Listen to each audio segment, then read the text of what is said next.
Hello everyone, I welcome you all to this video. This is part 1 of the series in which we are going to discuss previous 11 years questions asked in UPSC CAPF AC examination from science section.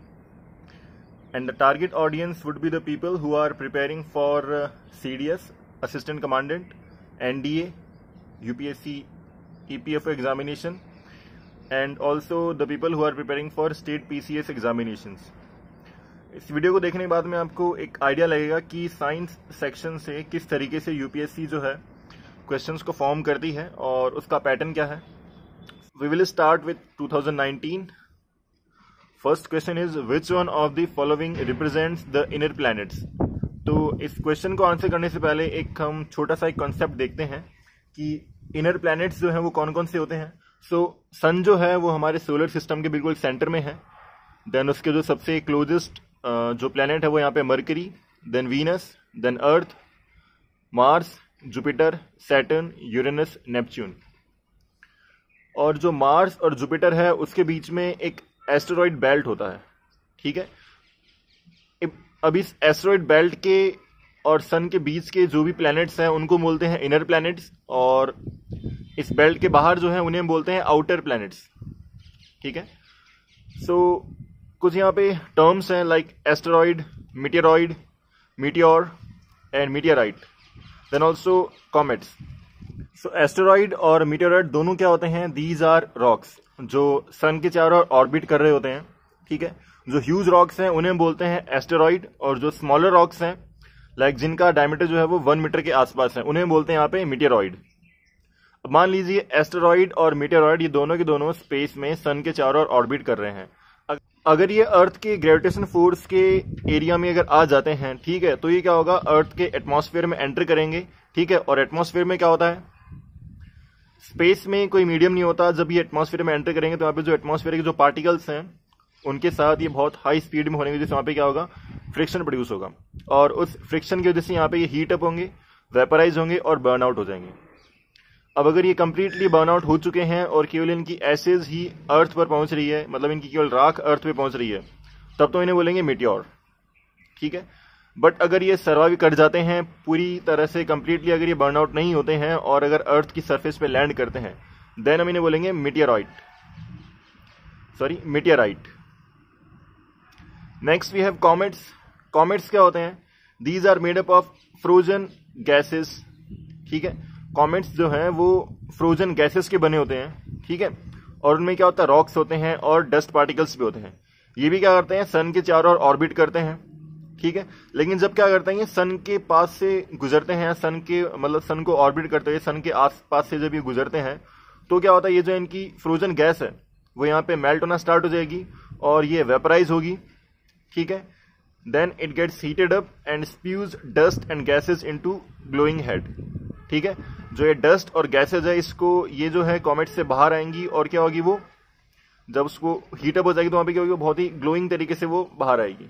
ठीक है, और वो हमें चमकते हुए से मतलब दिखाई देते हैं. कौन? कॉमेट्स, जब वो सन के पास से गुजरते हैं. फर्स्ट क्वेश्चन का आंसर हो जाएगा planets between the sun and the belt of asteroid. वो क्या होंगे, यहाँ पे इनर प्लैनेट्स होंगे. Next we have when a longitudinal wave moves through a certain medium, the quantity which is transmitted through the medium is. तो पहले हम देखते हैं कि waves क्या होती हैं. जो waves हैं वो क्या होती है, wave is a kind of disturbance that passes through a medium and transports only energy, not the medium.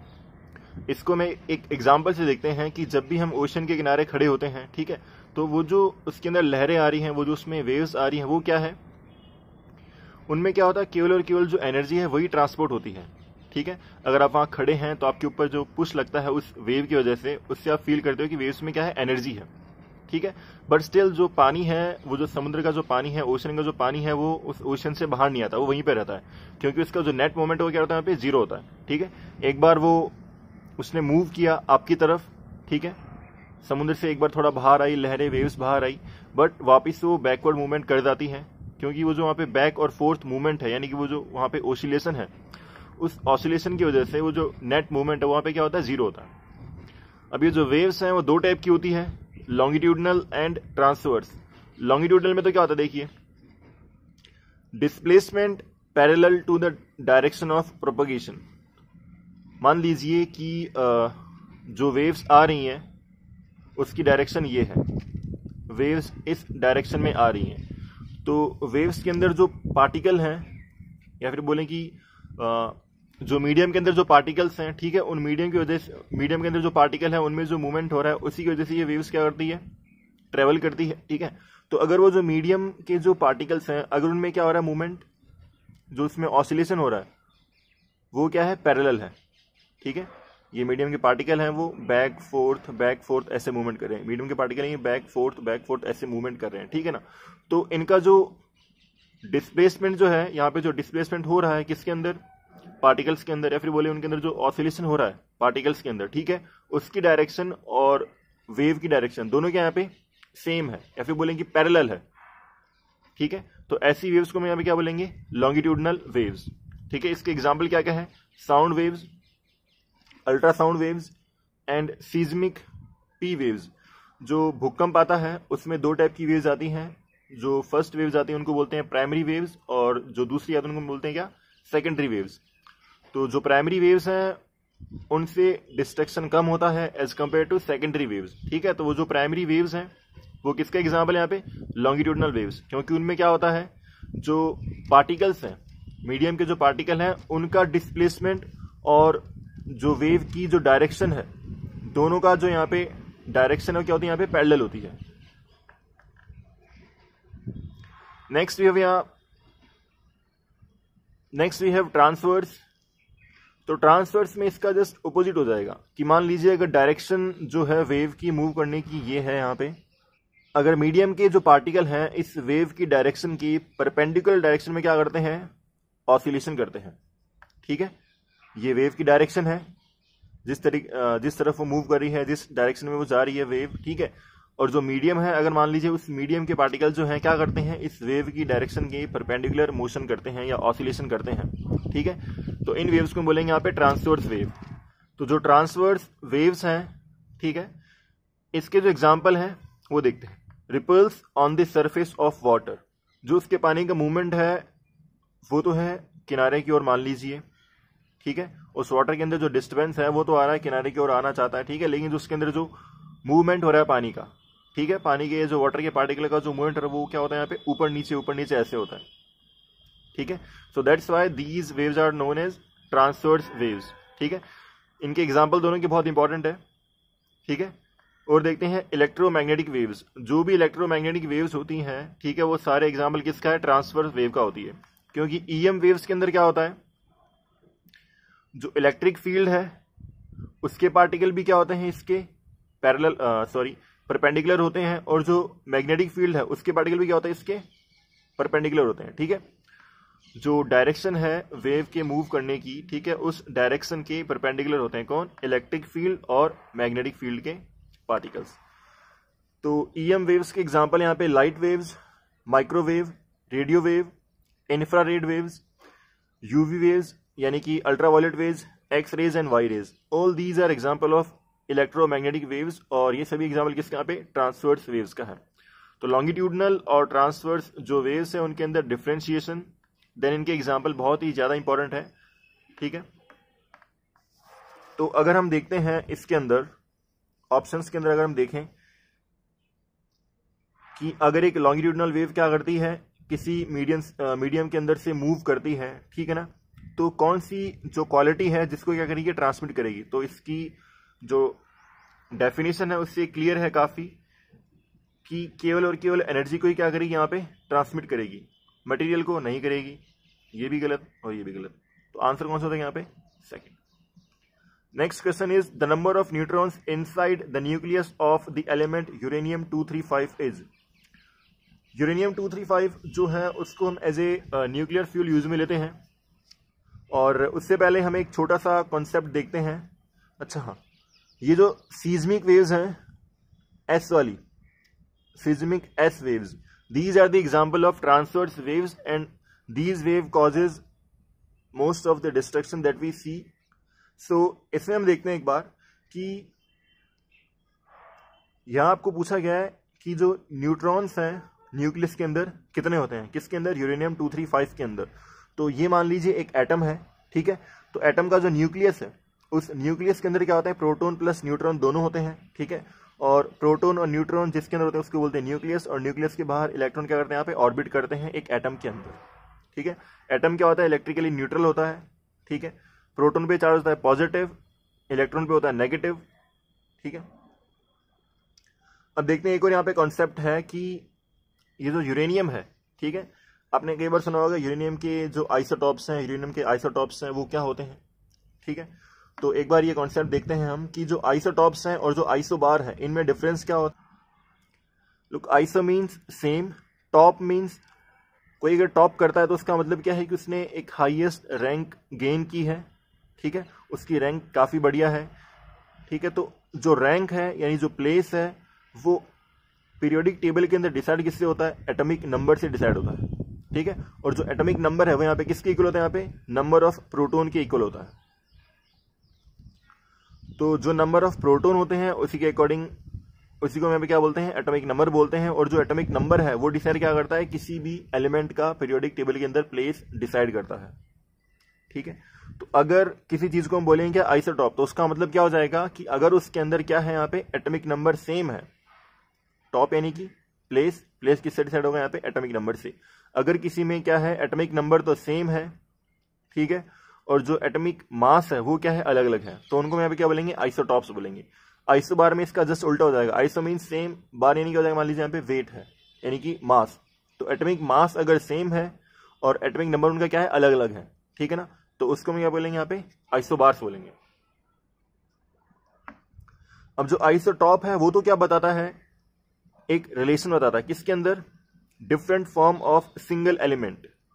Isotope हमने देखा कि सेम जो एटम है, ठीक है ना, उसी एटम के क्या होते हैं, जो अलग अलग फॉर्म है उसके बारे में बताता है, क्योंकि जो एक प्लेस है उस प्लेस पे केवल एक ही एलिमेंट हो सकता है, ठीक है। तो अगर सेम प्लेस है, सेम अगर उसका एटॉमिक नंबर है तो वो एलिमेंट तो सेम ही होगा, बट उसके अंदर जो एटॉमिक वेट है उसके अकॉर्डिंग, या फिर बोलेंगे एटॉमिक जो मास है उसके अकॉर्डिंग उसके अंदर क्या आ सकता है, यहाँ पे डिफरेंट आ सकता है, डिफरेंस आ सकता है। आइसोबार क्या होता है, जो डिफरेंट डिफरेंट जो यहाँ पे एलिमेंट्स हैं उनके बीच में यहाँ पे क्या होता है, यहाँ पे रिलेशन बताता है। जो डिफरेंट डिफरेंट एलिमेंट्स हैं उनके बीच में यहाँ पे क्या बताता है, ये रिलेशन बताता है, ठीक है। तो जो यूरेनियम 235 है इसके आइसोटॉप्स होते हैं, ये मतलब ये आइसोटॉप्स है यूरेनियम का। तो अब हम देखते हैं यूरेनियम के ऊपर, ठीक है। तो हमने देखा जो न्यूट्रॉन है, ठीक है, और जो प्रोटॉन है दोनों होते हैं न्यूक्लियस के अंदर। तो अभी आपने देखा जो एटॉमिक नंबर है वही क्या होता है, यहाँ पे प्रोटॉन होता है, ठीक है। और जो यूरेनियम है उसका एटॉमिक नंबर होता है 92, ठीक है। तो अगर हम 235 माइनस 92 करते हैं तो आंसर क्या हो जाएगा, 143। Next question, a snowboard pulled by a tow rope travels at a rate of 5 meter per second up a mountain. If 3000 watt of power is used, what force was applied to it? तो हमें जो values दी हुई है वो यहाँ देखते हैं कि ये तो क्या यहाँ पे वेलोसिटी है, ठीक है। इस रेट से वो माउंटेन चढ़ रहा है, ठीक है। वेलोसिटी की यूनिट क्या होती है यहाँ पे, मीटर पर सेकंड, ठीक है। Then we have watt, watt यहाँ पे यूनिट किसकी होती है, पावर की होती है। तो हमारे पास पावर है और वेलोसिटी है और पूछा हमसे फोर्स है। तो पावर का एक फॉर्मूला होता है P equal to work upon time. Basically power की अगर हम बात करें यहाँ पे इस कॉन्सेप्ट के अंदर पावर की बात करें तो इसमें इसका जो डेफिनेशन वो क्या हो जाएगी, the rate of change of work या फिर the rate of change of energy is called power, ठीक है। इलेक्ट्रिकल पावर में फॉर्मूला अलग हो जाता बट वो भी डिराइव इसी में होता है, लेकिन जो हमारे यहाँ पे जो इंपॉर्टेंट है वो यही फॉर्मूला है। अब जो वर्क है, वर्क का फॉर्मूला क्या होता है यहाँ पे, फोर्स इनटू डिस्प्लेसमेंट। तो फोर्स इनटू डिस्प्लेसमेंट और टाइम ये आ गया यहाँ पे, ठीक है। वर्क इक्वल टू होता है force into displacement, time same ऐसे कैसे आ गया। And as we know that velocity is equal to displacement upon time, ठीक है। तो यहां आ जाएगा P equal to F into V. P यहाँ पे है 3000 एफ आपको कैलकुलेट करना है, v की वैल्यू 5 दी हुई है, तो डिवाइड करने पर क्या आ जाएगा यहाँ पे 600, और न्यूटन होती है यहाँ पे फोर्स की unit. Next question is which one of the following is not true for an electromagnetic wave. तो इलेक्ट्रोमैग्नेटिक जो वेव्स हैं उसके बारे में अभी हमने पढ़ा है, ठीक है। तो ये जब सब आप ऑप्शन देखते हैं तो आपको एक ऑप्शन मिलता है यहाँ पे इलेक्ट्रोमैग्नेटिक वेव इज लॉन्गिट्यूडनल, जो कि गलत है, क्योंकि अभी हमने देखा कि जो ईएम वेव्स हैं वो क्या होती है, ट्रांसवर्स वेव्स होती है। इलेक्ट्रोमैग्नेटिक वेव्स हैं उनमें क्या होता है कि वो जो डायरेक्शन है वेव के मूव करने की, उस डायरेक्शन के परपेंडिकुलर इलेक्ट्रिक फील्ड और मैग्नेटिक फील्ड जो उसके पार्टिकल्स हैं वो यहाँ पे मूव करते हैं या ऑसिलेट करते हैं। बाकी जो तीन जो ऑप्शंस है वो सही है ईएम वेव्स के बारे में, तो आप इन्हें पढ़ सकते हैं, याद रख सकते हैं। Next question is which one of the following is not an EM wave. तो अभी हमने देखा जो ईएम वेव्स है उसके एग्जाम्पल के अंदर लाइट वेव्स भी हैं, रेडियो वेव्स हैं, माइक्रोवेव हैं, साउंड वेव नहीं है। साउंड वेव क्या होती हैं, साउंड वेव्स आर लॉन्गिट्यूडनल, ठीक है। और जो ईएम वेव्स है वो क्या होती हैं, ट्रांसवर्स वेव्स होती हैं। Next we have brilliance of diamond is due to interference of light, diffraction of light, polarisation and TIR यानी कि टोटल इंटरनल रिफ्लेक्शन। अब देखिए इंटरफेरेंस क्या होता है, इंटरफेरेंस में क्या होता है, जब भी अगर कोई लाइट रेज या बोले कि साउंड वेव्स हैं, ठीक है, अगर वो सुपर इम्पोज हो जाती है तो उनको हम क्या बोलेंगे यहाँ पे, इंटरफेरेंस ऑफ लाइट बोलेंगे। मतलब कि ट्रफ से ट्रफ और क्रेस्ट से क्रेस्ट मैच अगर हो जाता है, ठीक है, इम्पोज हो जाते हैं वो इस तरीके से, तो हम इससे क्या बोलेंगे यहाँ पे, इंटरफेरेंस ऑफ लाइट बोलेंगे। Next we have diffraction. Diffraction क्या होता है, डिफ्रैक्शन में क्या होता है कि जो लाइट रेज है उसका किसी जो भी उनका ऑब्स्टेकल है, लाइट रेज के रास्ते में जो भी ऑब्स्टेकल आता है उसके किनारे से जब वो मुड़ती है तो उसको हम बोलेंगे यहाँ पे diffraction, bending of light rays around the corner of an obstacle, ठीक है। Next we have polarisation. देखो पोलराइजेशन में क्या होता है कि अभी हमने देखा, इसको लाइट वेव से लेके हम समझते हैं कि जो एक लाइट वेव है उसकी डायरेक्शन मूव करने की डायरेक्शन मान लीजिए ये है, ठीक है। तो उसके अंदर क्या होते हैं, इलेक्ट्रिक फील्ड या मैग्नेटिक फील्ड है, यहाँ बात करते हैं इलेक्ट्रिक फील्ड की। तो जो इलेक्ट्रिक फील्ड उसके हैं यहाँ पे, ठीक है, वो क्या कर रहे हैं यहाँ पे, इस डायरेक्शन के परपेंडिकुलर जो है वो ऑसिलेशन कर रहे हैं, ठीक है। तो इस डायरेक्शन के परपेंडिकुलर जो ऑसिलेशन है वो इस तरीके से भी हो सकता है, यानी कि ऐसे ऐसे, और वो ऐसे इस तरीके से भी हो सकता है, ठीक है।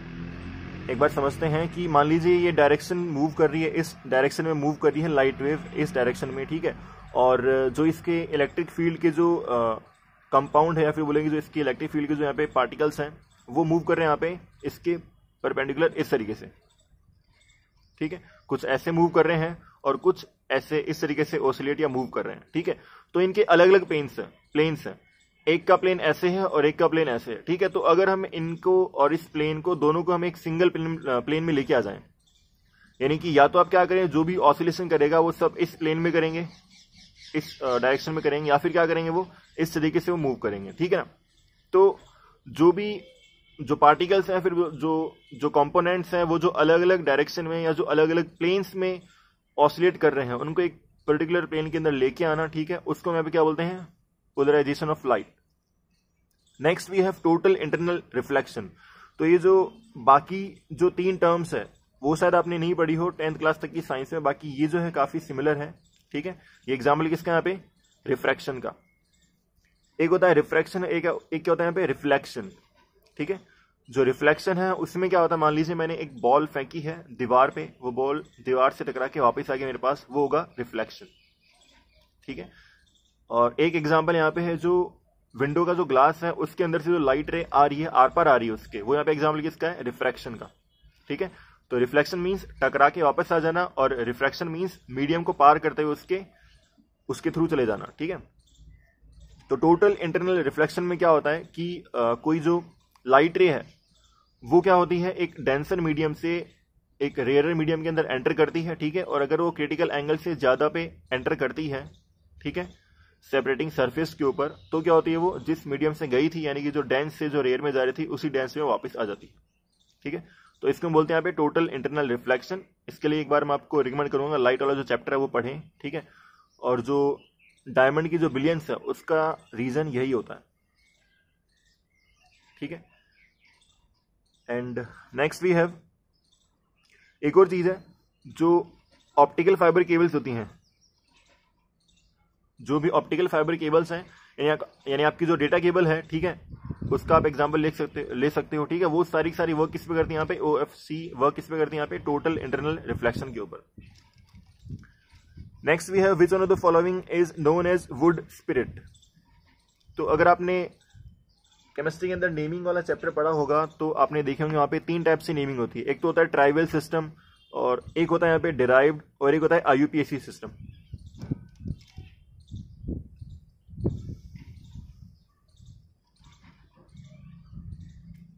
तो जो ट्राइबल जो सिस्टम है उसके अंदर एक आपने कंपाउंड सुना होगा वुड स्पिरिट।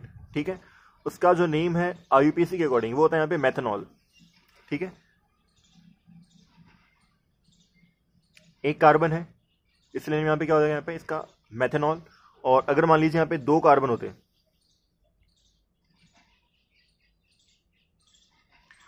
तो इसका नाम होता है एथेनॉल। ठीक है, तो मैथ एथ प्रॉप ब्यूट, इस तरीके से ये सीरीज चलती है।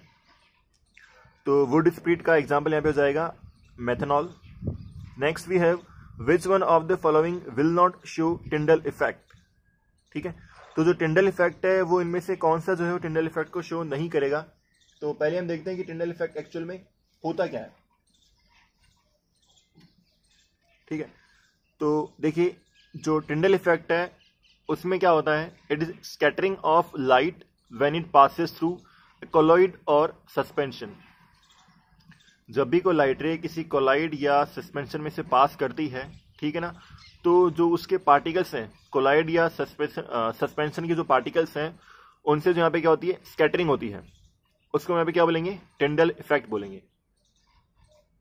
अब स्कैटरिंग क्या होती है, लाइट रेज का जो है किसी भी पार्टिकल से टकरा के उसका बिखर जाना, अगर हिंदी में बोले तो, ठीक है ना, उसका चारों तरफ फैल जाना, उसको यहाँ पे क्या बोलेंगे, स्कैटरिंग बोलेंगे। ठीक है, तो जो ऑप्शंस हैं यहाँ पे, chalk powder, freshly mixed with water, तो ये यहाँ पे एग्जांपल हो जाएगा सस्पेंशन का। ठीक है, लाइम जूस, फिर अपने पास है few drops of milk mixed with water, तो ये कोलाइड का एग्जांपल हो गया, और स्टार्च सॉल्यूशन भी कोलाइड का। तो ऑप्शन बचा लाइम जूस। ठीक है, अगर आप इस टिंडल इफेक्ट को सर्च करोगे तो आपको आराम से इमेजेस दिख जाएंगी इसकी, कि एक्चुअल में होता क्या है टिंडल इफेक्ट। आपने ग्लास लिया, उसमें लाइम वाटर फिल किया, ठीक है, और यहाँ से आपने टॉर्च जलाई, ठीक है, तो वो जो टॉर्च है उसकी जो यहाँ पे लाइट जा रही है, उस लाइट का आपको यहाँ पे पाथ विजिबल नहीं होगा, क्योंकि ये टिंडल इफेक्ट को शो नहीं करेगा। और तो फिर टिंडल इफेक्ट क्या हो जाएगा कि अगर किसी सॉल्यूशन में से जो लाइट की जो पाथ है अगर वो विजिबल है, किसकी वजह से, स्कैटरिंग की वजह से, तो वो हो जाएगा यहाँ पे क्या, टिंडल इफेक्ट हो जाएगा। ठीक है, next we have which one of the following are the most favourable conditions for liquefying a gas. तो कोई भी जो गैस है उसको लिक्विफाई करने के लिए कौन कौन सी कंडीशंस यहाँ पे एप्लीकेबल या नेसेसरी हैं। तो मैटर की 3 स्टेट होती है, सॉलिड, लिक्विड और एक गैस। ठीक है, तो सॉलिड का आप एग्जांपल यहाँ पे किसका, आइस का। ठीक है, फिर आपका वाटर हो गया, और फिर ऑलमोस्ट की वाटर की वेपर्स हो गई। तो अगर आप आइस को गर्म करते हो तो वाटर में कन्वर्ट हो जाएगा, अगर आप वाटर को फर्दर गर्म करोगे तो क्या होगा, उसका यहाँ पे वेपराइजेशन हो जाएगा। अगर आप वेपर्स को क्या करोगे, वापस कूल डाउन करोगे, तो क्या हो जाएगा, वो वाटर में कन्वर्ट हो जाएगा, यानी कि लिक्विड में कन्वर्ट हो जाएगा। ठीक है ना, तो जो टेम्परेचर है उसका तो क्या हो जाएगा, यहाँ पे लो होगा टेम्परेचर। ठीक है, वी हैव 2 ऑप्शंस। अगला आपके पास है यहाँ पे प्रेशर, कि प्रेशर आपको हाई करना है, लो करना है। देखिए जो सॉलिड है उसमें तो क्या होते हैं, पार्टिकल्स बहुत क्लोज होते हैं, यानी कि आइस में पार्टिकल्स क्या होते हैं, बहुत ही क्लोज होते हैं। और वाटर में क्या होते हैं, आइस से तो क्या होते हैं, थोड़े दूर दूर होते हैं, लेकिन वाटर से क्या, गैस से क्या होते हैं, बहुत ही पास में होते हैं। फिर आपकी लास्ट स्टेज है यहाँ पे कौन सी, गैस, यानी कि वाटर, थर्ड स्टेज सॉरी, उसमें क्या होता है, पार्टिकल्स बहुत ही दूर दूर होते हैं। तो अगर आपको पार्टिकल्स को पास पास में लेके आना है, उसको लिक्विड में कन्वर्ट करना है, तो आपको इस पर लगाना पड़ेगा प्रेशर। ठीक है, तो प्रेशर हो जाएगा हाई, और टेम्परेचर क्या होगा, low. Next we have aluminium, iron, copper, zinc are extracted from. तो ये सब आपको यहाँ पे इनके जो ओर्स हैं उनके बारे में बताया गया है। ओर्स बेसिकली क्या होते हैं, देखिए कोई भी जो अर्थ में आपको मिनरल मिल रहा है, ठीक है, अगर आप उस मिनरल से इफेक्टिवली, ठीक है, या फिर बोलें कि जो इकोनॉमिकली अगर आप किसी भी एलिमेंट को निकाल पाते हैं, ठीक है, तो वो आपका ओर होगा। ठीक है, आपको एक पत्थर मिला, आप उस पत्थर में आपने उस पत्थर में 1000 रुपये लगा के आपने क्या किया, 10,000 का या 1 लाख का आपने सोना निकाला, तो वो जो पत्थर है, वो जो मिनरल है, आप उसको बोलोगे ओर। तो एल्यूमिनियम के जो ओर होते हैं वो होते हैं बॉक्साइट हो गया, कोरंडम हो गया, और जो आयरन है, आयरन के होते हैं मैग्नेटाइट, हेमेटाइट, लिमोनाइट। कॉपर का मेलागाइट, एक ये तो है ही, उसके बाद में एज्यूराइट और क्यूपराइट, ये सब होते हैं। और जिंक के होते हैं कैलमाइन। ठीक है, तो फर्स्ट वाला ऑप्शन ही हो जाएगा।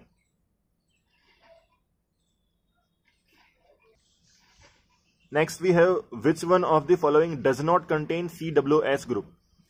तो ये जो COOH ग्रुप है वो बेसिकली क्या होता है, कार्बोक्सिलिक ग्रुप होता है। ठीक है, और जो कार्बोक्सिलिक जो एसिड्स होते हैं वो एल्कोहल से ज्यादा क्या होते हैं, एसिडिक होते हैं। एल्कोहल का नेचर भी क्या होता है, एसिडिक होता है।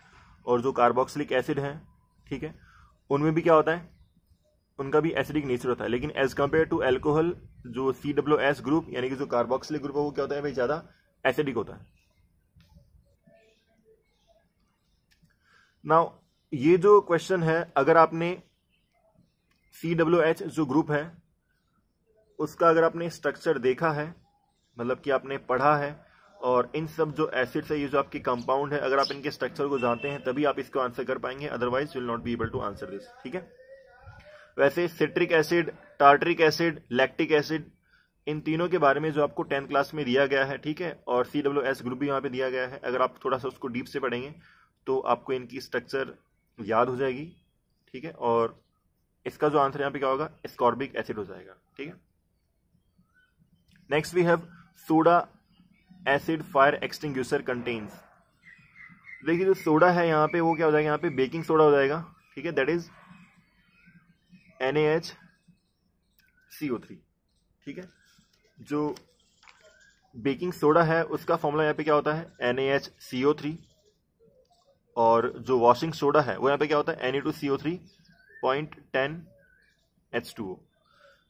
ये है वॉशिंग सोडा जो कि डिटर्जेंट है, और यह है बेकिंग सोडा जिसको हम जो कि मतलब एडिबल है, जिसको हम खाने के लिए यूज में करते हैं।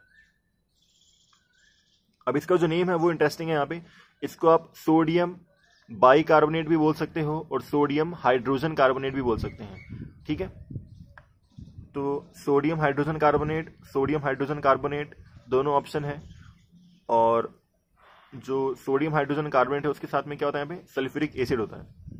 तो ये जो सोडा एसिड फायर एक्सटिंग्विशर है, इसके बारे में अपन 8th या 8th क्लास में पढ़ते हैं। 8th क्लास की जो NCERT है उसमें पढ़ते हैं। ठीक है,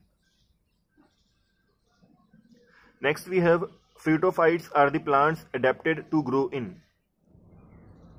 जो फिटो यहाँ पे वर्ड है उसका मतलब क्या होता है, ग्राउंड वाटर। ठीक है, जो डीप जो वाटर है, डीप अंडरग्राउंड में जो वाटर है, उसके लिए हम यहाँ पे वर्ड यूज में लेते हैं फिटो। ठीक है, तो मॉइस्ट जो रीजन है उसमें वाटर ऑलरेडी प्रेजेंट है, तो इतने डीप रीजन में जो है प्लांट की रूट्स को जाने की जरूरत है नहीं। Next we have rocky environment. Rocky environment जो है उनमें मेनली क्या होता है, वाटर कंटेन होता है रॉक्स के अंदर। जो बड़े बड़े पहाड़ है उनमें क्या होता है, रॉक्स के अंदर क्या होता है, वाटर कंटेन होता है। Next we have arid environment. जो एरिड एनवायरमेंट है, जो डेजर्ट वाला एनवायरमेंट है, सूखा जो है, उसमें क्या होता है, जो पानी है बहुत ही नीचे होता है। ठीक है, तो जो इसलिए जो प्लांट्स हैं उनको क्या होता है, जो इनकी रूट्स हैं उनको बहुत ही लंबी करनी होती है, उनको बहुत ही डीप रूट होती है उनकी। Next we have which one of the following statement is correct. तो इस कॉन्सेप्ट को, इस क्वेश्चन को देखने से पहले हम देखते हैं एक छोटा सा कॉन्सेप्ट, वो क्या है। जो बैक्टीरिया सेल है वो क्या होती है, these are the biological cells. ठीक है, जो भी लिविंग थिंग्स है उन सब में जो है बैक्टीरिया सेल्स प्रेजेंट होती है। ठीक है, अब ये मेडअप कैसे होती है, इनके जो चारों ओर क्या होती है, यहाँ पे सेल मेम्ब्रेन होती है, और इनमें क्या होता है, साइटोप्लाज्म होता है। न्यूक्लियस नहीं होता, माइटोकॉन्ड्रिया नहीं होता, और क्या नहीं होता, क्लोरोप्लास्ट नहीं होता। सेल मेम्ब्रेन है और साइटोप्लाज्म है, केवल ये दो चीज़ हैं। बाकी न्यूक्लियस नहीं है, माइटोकॉन्ड्रिया नहीं है और क्लोरोप्लास्ट भी नहीं है। किसके अंदर? बैक्टीरिया के अंदर। Virus, viruses are infectious agents, मतलब कि जो इन्फेक्शन को कॉज करते हैं, दीज आर वायरसेस। और ये जो क्या करते हैं, वो रेप्लिकेट करते हैं किसके अंदर? जो होस्ट है, केवल उसकी सेल के अंदर आने के बाद ही क्या करते हैं, अपने आप को ये रेप्लिकेट कर सकते हैं। अब देखिए, ये जो बने होते हैं किसके होते हैं? यहाँ पे डीएनए या आरएनए के बने होते हैं। और डीएनए या आरएनए क्या होता है? जेनेटिक मटेरियल होता है, या जो जीनोम होता है। ठीक है, तो ये जो डीएनए या आरएनए के बने होते हैं, इस डीएनए या आरएनए के जो चारों तरफ है एक सराउंडिंग जो लेयर होती है, वो यहाँ पे किसकी होती है? प्रोटीन या फिर किसकी? कैप्सिड। इस प्रोटीन की लेयर को हम क्या बोलते हैं? यहाँ पे कैप्सिड बोलते हैं। ठीक है, और वायरसेस जो है उनके अंदर राइबोसोम्स नहीं होता, तो ये अपना खुद का प्रोटीन प्रोड्यूस नहीं कर पाते हैं। ठीक है, तो क्वेश्चन है, bacteria contains cytoplasm but viruses do not.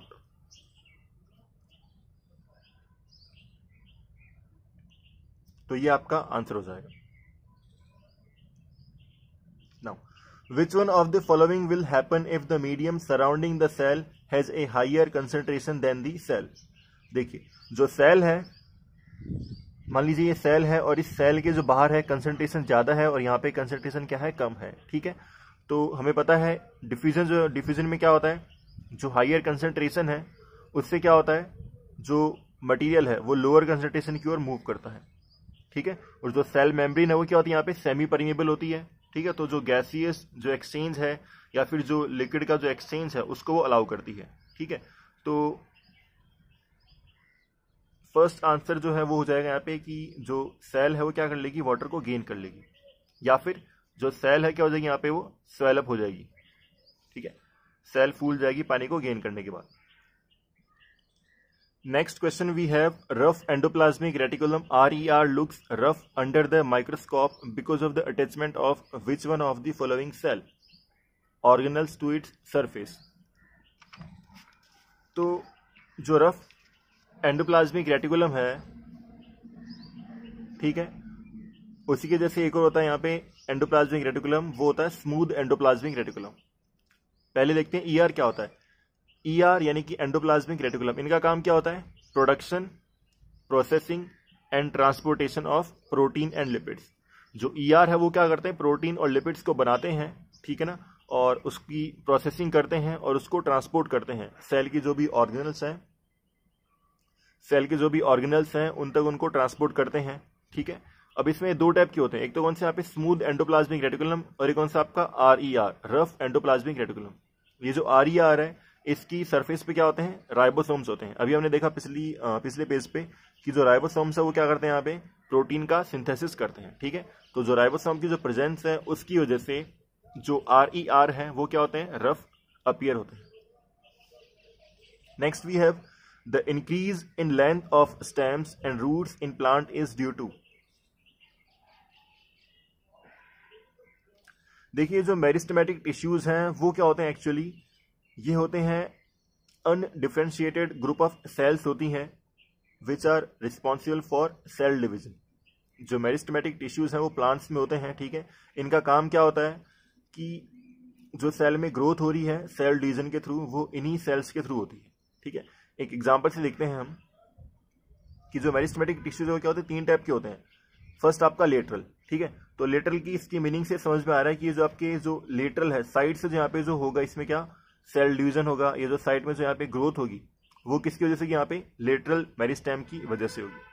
Next we have intercalary, जो यहाँ से लीव निकलती है। ठीक है, यहाँ से जो लीव्स निकलती है उन लीव्स के जो नोड्स होते हैं उनकी जो ग्रोथ होगी वो यहाँ पे इंटरकैलरी की वजह से होगी। Next we have apical. Apical जो वर्ड है यहाँ पे बना है किससे? एपेक्स से बना है। ठीक है, एपेक्स जो है, मान लीजिए जो रूट है, रूट की जो ग्रोथ हो रही है, रूट का जो कोना है उसकी जो टिप है वहां पे जो ग्रोथ हो रही है, या जो स्टेम है इस स्टेम की जो टिप है वहां पे जो ग्रोथ हो रही है वो किसकी वजह से होगी? यहाँ पे एपिकल मेरिस्टेम की वजह से होगी। ठीक है, next we have in plant cells the turgidity and rigidity is provided by. देखिए, जो टर्जिडिटी है उसका मतलब क्या होता है? जो फ्लूइड कंटेंट है उसको फिलअप होने की वजह से जो स्वेलिंग अप हो रहा है किसी भी प्लांट सेल का, उसको बोलेंगे यहाँ पे टर्जिडिटी। ठीक है, तो ribosomes, protein synthesis, mitochondria power house और जो गोल्जी एपरेटस है, ठीक है, इसका काम क्या होता है? इसका होता है पैकेजिंग एंड प्रोसेसिंग, ठीक है। Next we have vacuoles. तो वैक्यूल्स यानी कि जो एम्प्टी सैक्स हैं उनको बोलते हैं यहाँ पे वैक्यूल्स। इनमें क्या होता है? जो फ्लूइड होता है, प्लांट फ्लूइड यहाँ पे फुल होगा और जिससे इनको क्या मिलेगी? यहाँ पे टर्जिडिटी मिलेगी, ठीक है। Next we have pollens are produced in. देखिए जो कोरोला है, इसके अलावा जो स्टाइल और स्टिग्मा है, इनसे आप फेमिलियर है। एंथर में क्या होता है? पोलन्स प्रोड्यूस होते हैं। जो कोरोला है, कोरोला क्या होते हैं? कोरोला एक टाइप की पेटल्स हैं जो रिप्रोडक्टिव जो ऑर्गन होते हैं किसी भी फ्लावर के, उसको क्या करती है? उसको प्रोटेक्ट करती है। जो रिप्रोडक्टिव जो ऑर्गन है उसके जस्ट साइड में जो पेटल्स, जो पंखुड़ियां होती हैं, उनको बोलते हैं यहाँ पे कोरोला बोलते हैं। लुमिनियस ऑब्जेक्ट कौन सा नहीं है? सन की खुद की अपनी लाइट है, ठीक है, या खुद के पास खुद की उसकी एनर्जी है, वो एनर्जी एमिट करता है। ये भी एनर्जी एमिट करता है, कैंडल भी एनर्जी एमिट करती है, लाइट एमिट करती है। जो मून है वो यहाँ पे क्या हो जाएगा? एक नॉन ल्यूमिनस ऑब्जेक्ट, ठीक है। When a beam of white light is allowed to fall on a prism, the maximum deviation of the emerging light occurs for। तो जो प्रिज्म है, उस प्रिज्म में से जब क्या होती है? व्हाइट लाइट को हम क्या करते हैं? पास कराते हैं। एक व्हाइट लाइट है, वो यहाँ पे व्हाइट लाइट क्या अगर यहाँ पे पास कर दी है तो क्या होती है? वो एक प्रिज्म में से पास करने के बाद में क्या होती है? वो 7 कलर्स का जो उसका स्पेक्ट्रम है, ठीक है, या जो उसका स्पेक्ट्रम है, उनमें क्या होती है? वो यहाँ पे वो टूट जाती है, ठीक है, या ब्रेकआउट हो जाती है, ठीक है। इस फिनोमेना को हम यहाँ पे क्या बोलते हैं? डिस्पर्शन बोलते हैं। तो आपने सुना होगा नाम यहाँ पे विबग्योर का नाम, ठीक है। तो जो विबग्योर है यानी कि जो वॉयलेट कलर है वो सबसे यहाँ पे नीचे है और रेड आपका यहाँ पे सबसे ऊपर है। इसका मतलब क्या है? जो क्वेश्चन में हमें वर्ड यूज में दिया गया है, जो क्वेश्चन में हमसे पूछा हुआ यहाँ पे डेविएशन है। डेविएशन मीन्स क्या होता है? मुड़ जाना, ठीक है। तो अगर आप यहाँ देखें, एक्चुअल पाथ इसका ये था, सबसे कम डेविएशन किसका यहाँ पे? रेड कलर का हुआ है, और सबसे ज्यादा जो यहाँ पे डेविएशन है यहाँ पे किसका है? वॉयलेट का हुआ है, तो violet. Next we have which one of the following phenomena can not be exhibited by sound waves, ठीक है। तो रिफ्लेक्शन बता दिया, रिफ्रैक्शन बता दिया, हो सकता है इंटरफेरेंस भी हो सकता है, पोलराइजेशन। जो पोलराइजेशन है वो आपको बताया था केवल और केवल किसके लिए होता है? जो ट्रांसवर्स वेव है उनके जो पार्टिकल्स हैं, जो वेव की डायरेक्शन के परपेंडिकुलर मोशन कर रहे हैं या ऑसिलेशन कर रहे हैं, उनको एक सिंगल प्लेन के अंदर लेके आना या उनको एक यूनिफॉर्म प्लेन के अंदर लेके आना, उसको हम बोलते हैं यहाँ पे पोलराइजेशन। तो साउंड वेव में तो क्या होता है? मोशन जो होता है किसका? पार्टिकल्स का, वो क्या होता है? इसके पैरेलल होता है। किसके पैरेलल होता है? यहाँ पे जो मोशन ऑफ साउंड है उसका जो डायरेक्शन है मोशन का, उसके parallel. Next we have the principle involved in paper chromatography is. The word chromato या chroma word is used for the colors, ठीक है। Whereas एक आपका वर्ड है यहाँ पे क्रोनो, ये आपका टाइम से रिलेटेड है। क्रोमेटोग्राफी वो क्या होती है? यहाँ पे एक सेपरेशन का मेथड है, ठीक है। जो भी केमिकल जो एलिमेंट्स है वो यहाँ पे जो मिक्सअप हो गए हैं उनको सेपरेट करने का एक मेथड है, ठीक है। तो इसका जो यहाँ पे आंसर वहां पे क्या हो जाएगा? पार्टीशन, ठीक है। एक आपका चैप्टर है is matter around is pure, class 9 के अंदर, ठीक है। उसमें आप देखेंगे लास्ट के जो कॉन्सेप्ट हैं उनमें से एक है क्रोमेटोग्राफी, ठीक है। तो मेरे अकॉर्डिंग जो आंसर यहाँ पे पार्टीशन है। बाकी कुछ लोग इसको यहाँ पे एब्जॉर्प्शन भी बताते हैं। तो अब बताइए जो आपका लॉजिक है उसके अकॉर्डिंग कमेंट सेक्शन के अंदर बताइएगा आप लोग कि एब्जॉर्प्शन क्यों होना चाहिए इसका आंसर, ठीक है। Next we have which one of the following organism belong to coelenterata या नाइडेरिया। तो देखिए ये जो भी यहाँ पे एग्जाम्पल्स आपको दे रखे हैं उनको आप केवल और केवल तभी याद रख सकते हैं जब आपने जो चैप्टर है डाइवर्सिटी ऑफ ऑर्गेनिजम्स वाला 9 क्लास के अंदर आपने पढ़ा है, तभी आप इसको आंसर कर सकते हैं, ठीक है। तो मैं आपको रिकमेंड करूंगा कि आप कम से कम पॉरीफेरा, सिलेंट्रेटा और इक्नोडर्मेटा, ठीक है, कम से कम इनको तो आप याद करें, ठीक है। तो यहाँ जो आपका आंसर है क्या हो जाएगा? हाइड्रा और सी एनिमल, ठीक है। इनके अलावा भी इनके 2-3 एग्जाम्पल और हैं, जैसे कोरल्स और जेलीफिश जो है वो भी यहाँ पे एग्जाम्पल किसका है? नाइडेरिया या सिलेंट्रेटा, ठीक है। इनमें क्या होता है? एक कोलन होता है, इसलिए इनका नाम है क्या होता है यहाँ पे? सिलेंट्रेटा या नाइडेरिया होता है। अब आपने हाइड्रा या सी एनिमल जो है, आपने मोस्टली जो भी डॉक्यूमेंट्रीज वगैरह देखते हैं आप लोग, ओशियंस जो लाइफ है उसकी डॉक्यूमेंट्री है, उसमें आपको बाय डिफॉल्ट हाइड्रा तो दिखाई जाता है, ठीक है। तो एक बार आप देखेंगे इसकी पिक्चर्स तो आपकी क्लियर हो जाएगा कि हाइड्रा और ये सी एनिमल होता क्या है। Next we have bending of shoot of a plant towards light can be referred to as. देखिए जो प्लांट है उसमें दो टाइप के मूवमेंट होते हैं, ठीक है। एक तो कैसा होता है, ट्रॉपिंग मूवमेंट होते हैं, और एक कैसे होते हैं उनमें।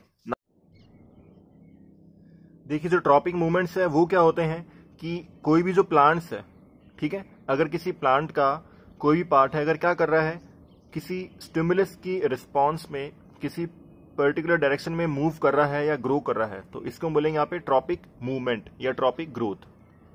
वेयरएज जो नेस्टिक मूवमेंट है उनमें क्या होता है, उनमें जो है वो स्टिमुलस है उसकी डायरेक्शन के इररिस्पेक्टिवली क्या होती है, ग्रोथ होती है, उसको हमें क्या बोलते हैं, नेस्टिक मूवमेंट बोलते हैं, ठीक है।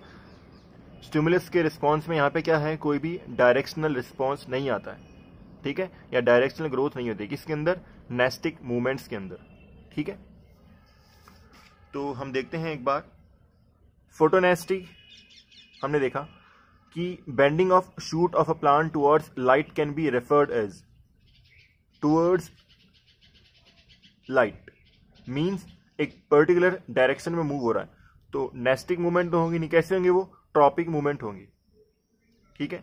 जो लाइट वर्ड है उसके लिए यहाँ पे साइंस में वर्ड यूज होने थे, कौन सा यहाँ पे, फोटो। फोटो मीन्स क्या होता है, फोटोन्स या लाइट।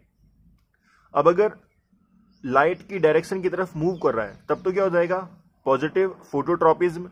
अगर लाइट की डायरेक्शन के अपोजिट डायरेक्शन मूव कर रहा तो क्या होता है यहाँ पे, negative phototropism. Next we have epidermal cells of plant roots increase their absorption surface by having. अब देखिए जो यहाँ पे एपिडर्मल है, इस वर्ड को सुन के आपको पता लग रहा होगा कि जो एपिडर्मल जो वर्ड है यहाँ पे बना किससे है, डर्मो वर्ड से बना है, और डर्मो मीन्स क्या होता है, स्किन। डर्मेटोलॉजिस्ट आपने वर्ड सुना होगा। तो प्लांट की जो आउटर मोस्ट जो लेयर होती है उसके लिए यहाँ पे वर्ड यूज में लिया कौन सा, यहाँ पे एपिडर्मल सेल्स या फिर एपिडर्मल लेयर, ठीक है। अब देखिए जो इसका काम यहाँ पे क्या है, एब्जॉर्प्शन करना, ठीक है। और आपने देखा होगा जो रूट्स है, मान लीजिए एक यहाँ पे एक मेन रूट है, उसकी क्या होते हैं आसपास क्या होते हैं, बहुत सारे ऐसे हेयर टाइप स्ट्रक्चर होती है, ठीक है। आपने किसी प्लांट को अप्रूट किया होगा तो आपने देखा होगा, ठीक है। तो यहाँ पे जो एब्जॉर्प्शन जो रेट बढ़ेगी, कैसे बढ़ेगी, वो रूट हेयर से बढ़ेगी।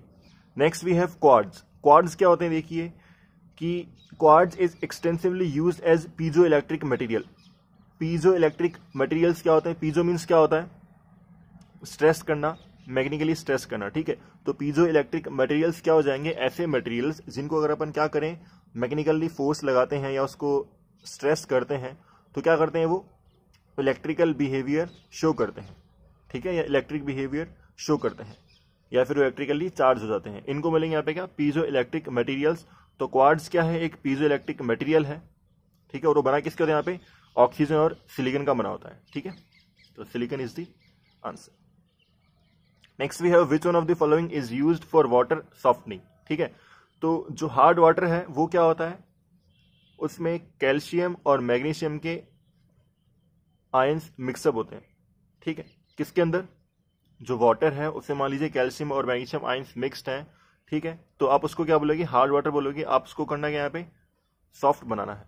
तो एक तो मेथड आप क्या करो, यहाँ पे जो वॉशिंग सोडा है वो भी क्या करता है, वाटर को सॉफ्ट बनाता है। इसके अलावा एक यहाँ पे आपका एक कंपाउंड है दैट इज कैलगन, ठीक है। इसको भी हम क्या बोलते हैं, एक एज ए वाटर सॉफ्टनर हम इसको यूज में लेते हैं, ठीक है। अब इसका जो केमिकल नेम है दैट इज नॉट इंपॉर्टेंट, ठीक है।